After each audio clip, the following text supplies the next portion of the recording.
Welcome brilliant brain subscribers. और अगर नहीं किया है तो कर लीजिए, press the bell icon also so that you can get notification for the new video. हम कवर कर रहे हैं chapter number 2 class 10 economic sectors of Indian economy means भारतीय अर्थव्यवस्था के क्षेत्र। इससे पहले की वीडियो के अंदर हमने देखा था कि किस तरीके से टर्शरी सेक्टर इंडियन इकोनॉमी के अंदर हाइक पे जा रहा है, डेवलपमेंट कर रहा है, कौन कौन से फैक्टर्स रिस्पॉन्सिबल हैं। इस वीडियो के अंदर हम कवर कर रहे हैं shares of sectors in employment. तीनों सेक्टर्स का, प्राइमरी, सेकेंडरी और टर्शरी सेक्टर का एम्प्लॉयमेंट के अंदर कितना कितना कंट्रीब्यूशन है, ये हम देखते हैं। चलिए अभी हम कंट्रास्ट कर लेते हैं, इनका जज कर लेते हैं इनको। प्राइमरी सेक्टर की अगर बात करें तो लगभग 49% पॉपुलेशन को ये एम्प्लॉयमेंट देता है, और अगर सेकेंडरी सेक्टर की बात करें तो 24% देता है, और टर्शरी 27% पॉपुलेशन को एम्प्लॉयमेंट प्रोवाइड करा रहा है। अगर जीडीपी की बात करें, अभी हम कंट्रीब्यूशन देखें तो प्राइमरी सेक्टर का कंट्रीब्यूशन कितना है, 15%, जबकि एम्प्लॉयमेंट कितने लोगों को दे रहा है, आधे से ज्यादा जनसंख्या को दे रहा है। सेकेंडरी सेक्टर की बात करें तो 27% जीडीपी में कंट्रीब्यूशन है, और एम्प्लॉयमेंट कितने लोगों को दे रहा है, 24% पॉपुलेशन को एम्प्लॉयमेंट दे रहा है। टर्शरी सेक्टर सबसे ज्यादा कंट्रीब्यूशन दे रहा है जीडीपी के अंदर, 58% कंट्रीब्यूशन दे रहा है, जबकि एम्प्लॉयमेंट कितने लोगों को दे रहा है, ओनली 27% को। अब यहाँ पे आपको इन दोनों चीजों को देख के, दोनों ग्राफ को देख के क्या समझ में आता है कि प्राइमरी सेक्टर में एम्प्लॉयमेंट बहुत ज्यादा लोगों के पास है, लेकिन जीडीपी में कंट्रीब्यूशन इतना कम क्यों है, क्या रीजन है, क्या वहाँ प्रोडक्शन नहीं कर पाते लोग इतने, जितने ज्यादा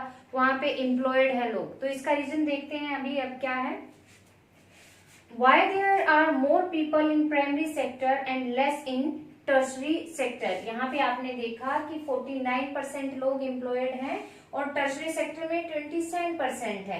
क्वेश्चन क्यों रेज हुआ, जीडीपी में कंट्रीब्यूशन क्यों इतना कम दे रहा है प्राइमरी सेक्टर, जब एम्प्लॉयमेंट इतने लोगों को दे रहा है, और टर्शरी सेक्टर इतना ज्यादा जीडीपी में कंट्रीब्यूशन क्यों दे रहा है, जबकि एम्प्लॉयमेंट खाली 27% लोगों को दे रहा है। तो यहाँ से ये क्वेश्चन रेज होता है आपका direct, why there are more people in primary sector and less in tertiary sector। इसके रीजंस हैं, फर्स्ट क्या है, tertiary sector require educated and skilled people.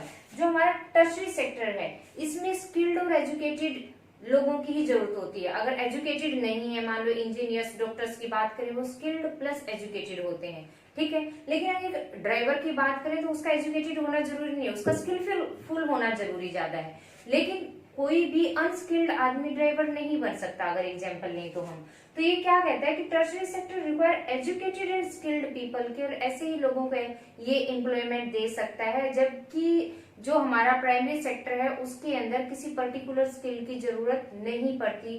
मान लो कि खेत के अंदर गेहूं पक गई और उसको काटना है, तो एक बार ये बताया जाए कि ऐसे ऐसे उसको काटना है, तो कोई इसमें पर्टिकुलर स्किल की रिक्वायरमेंट नहीं होती। अगर खुदाई करनी है तो सबको पता होता है कि ऐसे ऐसे अगर हम डो चलाएंगे तो चलेगा। तो इस तरीके से क्या कहता है कि टर्शरी सेक्टर में सिर्फ वही लोग एम्प्लॉयड हो सकते हैं जो एजुकेटेड और स्किल्ड हैं। नेक्स्ट क्या कहता है, not enough jobs are created in tertiary sector.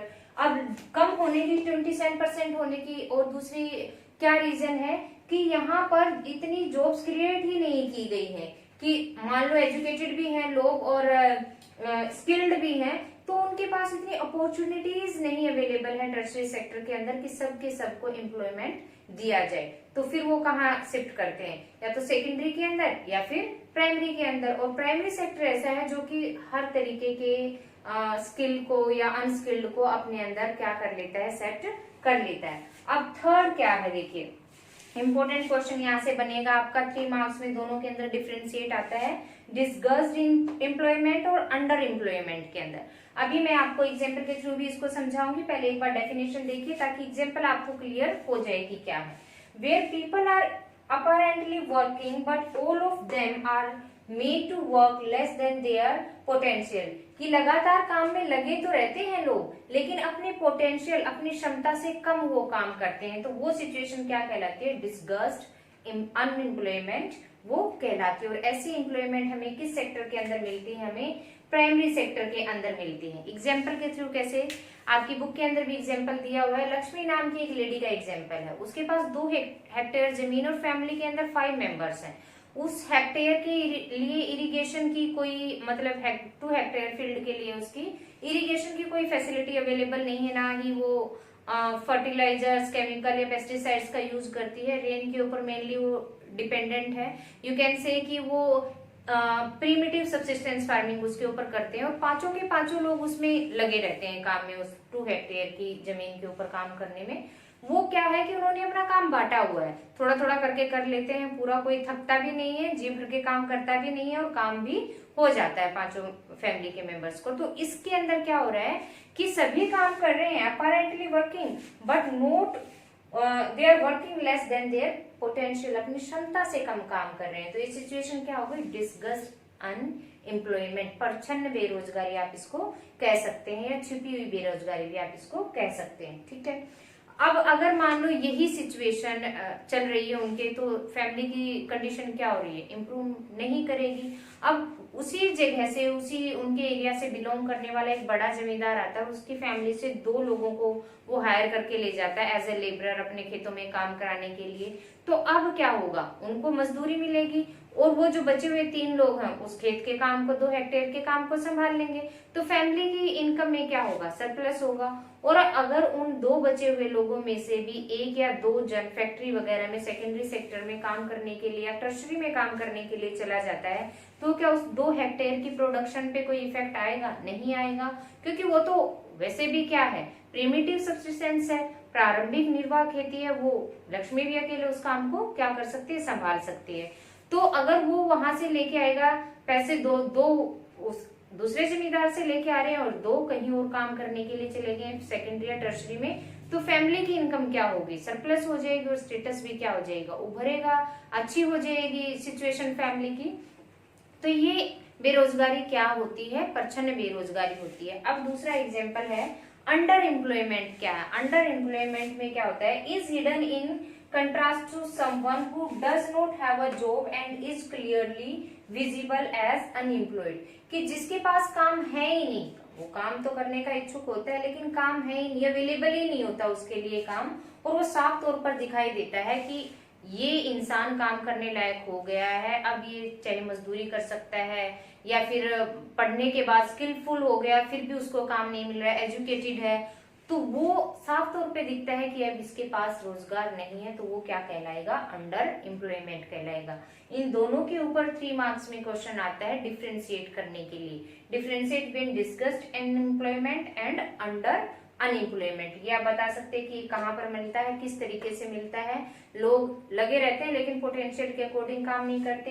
Under employment हमें किसी भी सेक्टर के अंदर मिल सकता है, टर्शरी के अंदर भी मिल सकता है और सेकेंडरी के अंदर भी मिल सकता है। किस तरीके से मिल सकता है, देखिए शहर के अंदर अगर आप एक व्यू लेंगे, थोड़ा सा अपनी इमेजिनेशन को घुमाएंगे तो देखेंगे बहुत सारे काम होते हैं, कोई प्लम्बर होता है, कोई पेंटर होता है, जो डेली बेसिस पे काम करते हैं।